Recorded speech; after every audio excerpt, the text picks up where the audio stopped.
ಸಭಾ ಸದಸ್ಯರಾದ ವೀರಣ್ಣ ಕರಾಡಿಯವರೇ, ಜಿಲ್ಲಾಧಿಕಾರಿಗಳೇ, ಜಿಲ್ಲಾ ಪಂಚಾಯತಿ ಮುಖ್ಯ ಕಾರ್ಯನಿರ್ವಹಣಾಧಿಕಾರಿಗಳೇ, ನಮ್ಮ ರೈಲ್ವೆಯ DRM ಅವರೇ, ಎಲ್ಲ ಹಿರಿಯ ಮತ್ತು ಕಿರಿಯ ಅಧಿಕಾರಿಗಳೇ, ಧಾರವಾಡ ಬೆಳಗಾವಿ ಹೊಸ ಲೈನು ತುಂಬ ವರ್ಷದ್ದು.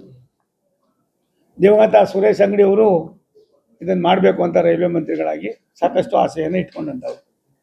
ಸುಮಾರು 73 ಕಿಲೋಮೀಟ್ರ್ ದೂರ ಇದು ಮಾಡೋದ್ರಿಂದ, ಡೈರೆಕ್ಟಾಗಿ ಲೈನ್ ಬರೋದ್ರಿಂದ ಸುಮಾರು 1.5 ಗಂಟೆಗೂ ಮೇಲ್ಪಟ್ಟು ಸಮಯ ಉಳಿತಾಯ ಆಗ್ತದೆ, ಜನರಿಗೂ ಕೂಡ ಅನುಕೂಲ ಆಗ್ತದೆ ಅನ್ನೋ ದೃಷ್ಟಿಯಿಂದ ಮಾಡಿದ್ರು. ಒಟ್ಟು ಇದಕ್ಕೆ ಬೇಕಾಗಿರ್ತಕ್ಕಂಥ ಜಾಗ ಒಟ್ಟು 888 ಎಕರೆ, 888 ಎಕರೆ. ಅದರೊಳಗೆ ಧಾರವಾಡ, ಹುಬ್ಬಳ್ಳಿ ಧಾರವಾಡದಲ್ಲಿ 228 ಎಕರೆ, ಬೆಳಗಾವಿಯಲ್ಲಿ 600 ಎಕರೆ. ಇಲ್ಲಿವರೆಗೂ ಯಾವುದೇ ಭೂಮಿ ಕೂಡ ಹಸ್ತಾಂತರ ಆಗಿರಲಿಲ್ಲ. ನಾನು ಹೋದ ಸಾರಿ 1 ತಿಂಗಳ ಹಿಂದೆ ಬಂದು ಜಿಲ್ಲಾಧಿಕಾರಿಗಳನ್ನ ಕರೆದು ಮಾತನಾಡಿದ ಮೇಲೆ ನಿಮ್ಮ ಬೆಳಗಾವಿನ ಜಿಲ್ಲಾಧಿಕಾರಿಗಳು ತುಂಬ ವ್ಯವಸ್ಥಿತವಾಗಿ ಕಾರ್ಯೋನ್ಮುಖರಾಗಿ 400 ಎಕರೆಗೂ ಮೇಲ್ಪಟ್ಟು ಜಾಗವನ್ನು 444 ಎಕರೆಯನ್ನು ಇನ್ನು 1 ತಿಂಗಳಲ್ಲಿ ಹಸ್ತಾಂತರ ಮಾಡ್ತಕ್ಕಂಥ ಪ್ರಕ್ರಿಯೆಯನ್ನು ಪ್ರಾರಂಭ ಮಾಡಿದ್ದಾರೆ. ಇನ್ನು ಉಳಿದಿರ್ತಕ್ಕಂಥದ್ದನ್ನು ಕೂಡ ಎಲ್ಲ ಹಂತದಲ್ಲೂ ಕೂಡ ಅದನ್ನು ಕೂಡ ಮಾಡ್ತಕ್ಕಂಥದ್ದಕ್ಕೆ ಇದಾಗಿದೆ. ಜನವರಿ 25-26ನೇ ತಾರೀಕು ಒಳಗಡೆ ಬೆಳಗಾವಿನಿಂದ ಬರ್ತಕ್ಕಂಥ 600 ಎಕರೆಗೂ ಮೇಲ್ಪಟ್ಟ ಜಾಗವನ್ನು ಹಸ್ತಾಂತರ ಮಾಡಿ ನಮ್ಮ ರೈಲ್ವೆ ಇಲಾಖೆಗೆ ಹಸ್ತಾಂತರ ಮಾಡ್ತಕ್ಕಂಥ ಕೆಲಸ ಮಾಡ್ತಾಯಿದ್ದೀವಿ. ಈ ಮಾರ್ಗ ಸುಮಾರು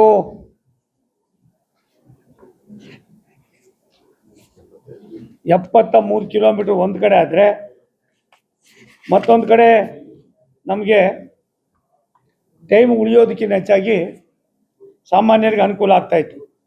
ಧಾರವಾಡದ ಕ್ಯಾರೆಕೊಪ್ಪದಿಂದ ಬೆಳಗಾವಿಯ ದೇಸೂರವರೆಗೆ, ದೇಸೂರಲ್ಲ ಸರ್, ದೇಸೂರವರೆಗೆ ಈ ಸಂಪರ್ಕವನ್ನು ಕಲ್ಪಿಸಲಾಗ್ತಾಯಿದೆ. ಇದು ಯಾವ್ಯಾವ ರೀತಿ ತಗೊಳ್ತೀವಿ, ಸರ್ಕಾರ ಅಂದರೆ 2 ಸರ್ಕಾರ ಒಂದೇ ಅನ್ನೋ ಭಾವನೆ ನಂದು. ರಾಜ್ಯ ಸರ್ಕಾರ, ಕೇಂದ್ರ ಸರ್ಕಾರ ಎರಡು ಒಂದು ನಾಣ್ಯದ 2 ಮುಖಗಳಾಗಿ ಕೆಲಸ ಮಾಡಿದ್ರೆ ಅಭಿವೃದ್ಧಿಯನ್ನು ಕಾಣ್ಬೋದೇ ವಿನ ಇಲ್ಲ ಅಂದರೆ ಮಾಡೋಕ್ಕೆ ಸಾಧ್ಯ ಇಲ್ಲ.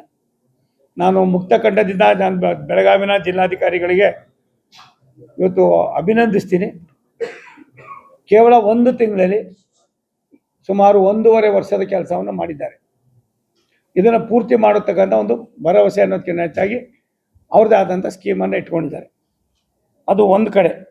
ಇನ್ನೊಂದು ಕಡೆ ಜಿಲ್ಲಾಧಿಕಾರಿಗಳು, ಧಾರವಾಡ ಜಿಲ್ಲಾಧಿಕಾರಿಗಳ ಜೊತೆಯಲ್ಲೂ ಕೂಡ ಸುಮಾರು ಅರ್ಧ ಗಂಟೆಗೆ ಮೇಲ್ಪಟ್ಟು ಮಾತಾಡಿ ಚರ್ಚೆ ಮಾಡಿದ್ದೀವಿ.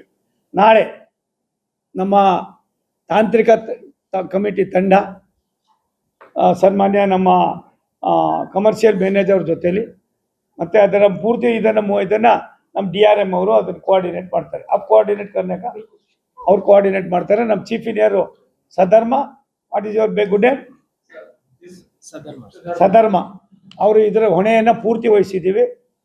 ಅಲ್ಲಿ ಹೋಗಿ ಕುಳಿತುಕೊಂಡು ಕೇವಲ 42 ಎಕರೆ ಜಾಗದಲ್ಲಿ ಒಂದು ಸಣ್ಣ ಹಿಂದೆ ಯಾವುದೋ ಕಾಲದಲ್ಲಿ ಒಂದು ತಪ್ಪಾಗಿದ್ದರಿಂದ ಇಷ್ಟುವರೆಗೂ ಚರ್ಚೆ ಆಗಿತ್ತು ವಿನ ಇದನ್ನು ಕನ್ಕ್ಲೂಷನ್ ತಂದಿರಲಿಲ್ಲ.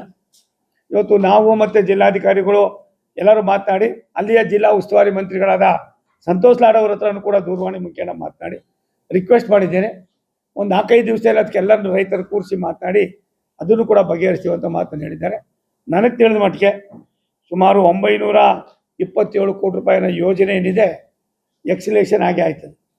ಅವತ್ತಿನ ರೈಟ್ಗೆ ಬೇರೆ, ಇವತ್ತಿನ ರೈಟ್ಗೆ ಅದೆಲ್ಲವನ್ನು ಮಾಡೋದಕ್ಕೆ ನಾವೀಗಾಗಲೇ ಕ್ರಮವನ್ನು ವಹಿಸ್ಕೊಂಡಿದ್ದೀವಿ. ಅದಲ್ಲದೆ ಏನಿವತ್ತು ಈ ಒಂದು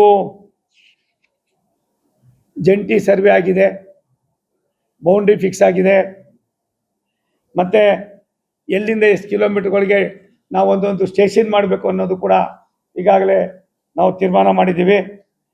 ಹಾಗಾಗಿ KK ಕೊಪ್ಪ, ಅಂಕಲಗಿ, ನಾಗೇನಹಟ್ಟಿ, ನಂದಿಹಳ್ಳಿ, ಗರ್ರಗುಂಜಿ ಹಾಗೂ ಬೇರೆ ಬೇರೆ ಕಡೆ ಎಲ್ಲ ಈಗಾಗಲೇ ತುಂಬ ಚೆನ್ನಾಗಿದೆ.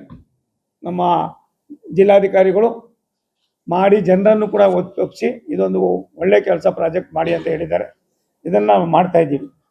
ಇದಲ್ದಿರ ಬೆಳಗಾವಿನ ಮಧ್ಯ ಹೃದಯ ಭಾಗದಲ್ಲಿದ್ದಂಥ 6 ROB RUBಯನ್ನು ROB ಅಲ್ಲ ಸರ್, ROB ಮತ್ತೆ RUB ROB ಮತ್ತು RUB 6 ಕೂಡ ನಿಮ್ಮ ಜಿಲ್ಲಾಧಿಕಾರಿ ಎಷ್ಟು ಬುದ್ಧಿವಂತರಿದ್ದಾರೆ ಅಂದರೆ ನಮ್ಮ ಅಧಿಕಾರಿಗಳನ್ನೇ ಕನ್ವಿನ್ಸ್ ಮಾಡಿ ರಾಜ್ಯ ಸರ್ಕಾರ ಕೇಂದ್ರ ಸರ್ಕಾರದ ಯಾವ ರೀತಿ ಇದೆ ಅನ್ನೋದನ್ನ ಮಾಡಬೇಕು ಅನ್ನೋದನ್ನ ನಾವು ಈಗಾಗಲೇ ಭಾರತ ಸರ್ಕಾರ ಸನ್ಮಾನ್ಯ ನರೇಂದ್ರ ಮೋದಿ ಅವರು ಎಲ್ಲೆಲ್ಲಿ ಲೆವೆಲ್ ಕ್ರಾಸಿಂಗ್ಗಳಿದೆ ಈ ಎಲ್ಲ ಲೆವೆಲ್ ಕ್ರಾಸಿಂಗ್ಗಳನ್ನು ಕೂಡ ನಿಲ್ಲಿಸಬೇಕು.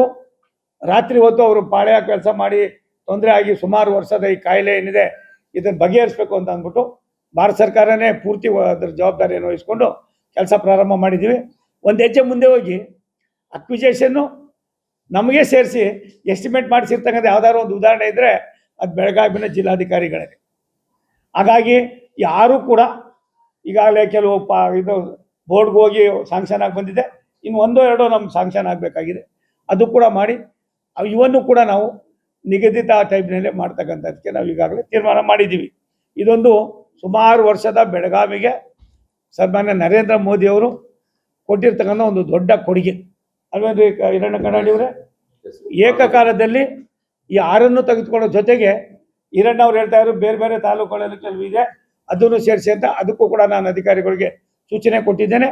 1 ವರ್ಷ 2 ವರ್ಷ 3 ವರ್ಷದಲ್ಲಿ ಈ ಏನೇನು ಯೋಜನೆಗಳು ತಗೋತೀವಿ ಈ 3 ವರ್ಷದಲ್ಲಿ ತಗೊಳ್ತಕ್ಕಂಥ ಎಲ್ಲ ಯೋಜನೆಗಳನ್ನು 4 ಮತ್ತು 5ನೇ ವರ್ಷದಲ್ಲಿ ಕಂಪ್ಲೀಟ್ ಮಾಡಿ ಒಂದು ಕೂಡ ನಿಲ್ಸಕ್ಕೆ ಹೋಗಲ್ಲ. ಹಿಂದೆ ಒಂದು ROB RUB ಮಾಡಬೇಕಾದ್ರೆ 10 ವರ್ಷ 8 ವರ್ಷ 50% ಏನೆಲ್ಲ ಗೊಂದಲಗಳಿದ್ದು ಈ ಎಲ್ಲ ಗೊಂದಲಗಳನ್ನು ನಾನು ಸ್ವತಃ ಮಂತ್ರಿ ಆದಮೇಲೆ ನಮ್ಮ ಮಂತ್ರಿಗಳಾದ ಅಶ್ವಿನಿ ವೈಷ್ಣವ್ ಅವ್ರ ಹತ್ರ ಮಾತನಾಡಿ ಪ್ರಧಾನಮಂತ್ರಿಗಳು ತುಂಬ ಆಸಕ್ತಿಯನ್ನು ವಹಿಸಿ ಇವತ್ತು ಇಡೀ ರಾಷ್ಟ್ರದಲ್ಲಿ ಯಾವ ರೀತಿ ಮಾಡ್ತಾ ಇದ್ದಾರೆ ಇದನ್ನು ನಾವು ಇಲ್ಲೂ ಕೂಡ ಮಾಡ್ತಕ್ಕಂಥ ಕೆಲಸವನ್ನು ಮಾಡ್ತಾ ಇದ್ದೀವಿ.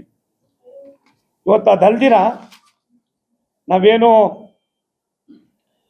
ಈ ಒಂದು ಇಲಾಖೆಯ ಜೊತೆಯಲ್ಲಿ ಇದು ನಮಗೆ ಟಾಪ್ ಪ್ರಿಯಾರಿಟಿ ಆಗಿ ದಿವಂಗತ ಸುರೇಶ್ ಅಂಗಡಿಯವರ ಹೆಸರಿನಲ್ಲಿ ನಾವು ಇದನ್ನು ಮಾಡ್ತಾ ಇದ್ದೀವಿ.